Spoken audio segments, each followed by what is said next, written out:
So, can I ask you a question about that jingle? So, yes. Can we record this? Okay, let me record this. Can we get somebody to record this conversation? Yeah, I like this conversation. Yeah.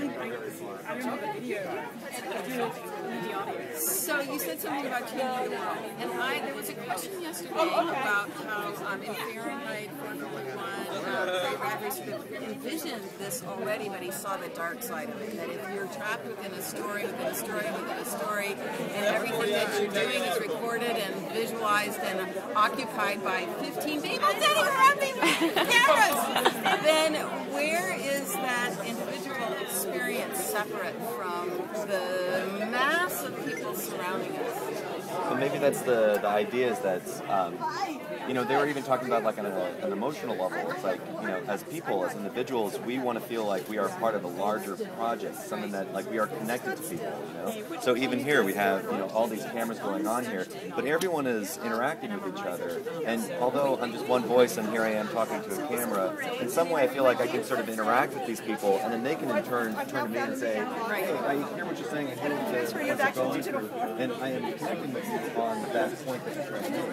So this is us as humans trying to connect with other people. This is us to be able to actually bond with people. And so it is a very human experience. It's just being done in a digital form. Exactly, and I think one of the things is, so of course I'm going to take the opposite side away because I'm into it, but one of the things I think that protects us is that it's a really free, at this point, place where any one of us can step up and talk and look into the mic and say, this is what I think, what do you think? And it gives more freedom for, it breaks up the canon, and it gives, like little kids a chance to post their video, and it involves that new interchange between the audience and creators. Sure.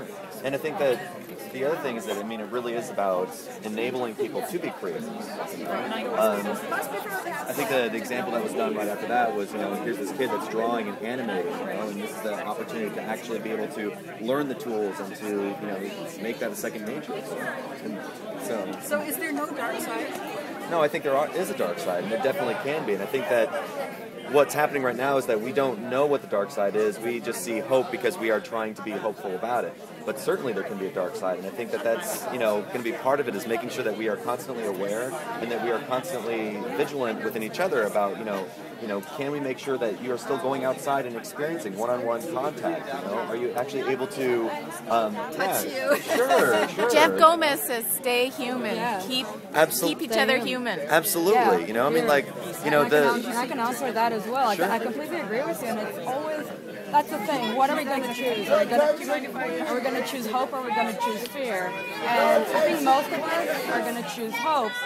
Some of us might choose fear, but how do we actually help those people to come into the light? Yeah. And choose, or how do we as a community keep people from attacking each other, bullying each other? It is happening, but more people are actually trying to change that. So, well, and to be real quick, the other thing is this idea that it's like, fear is actually part of what makes us human as well, and like that dark side. But if we can do it in a controlled environment, so that we can also have an idea of what that's like and what we're going through, and what it like on a human level, but do it in a contained way so that we can get out of it and go back to that hope and go back to that idea of no, things are good and we want to make things good. Yeah, totally. I hope that caught that.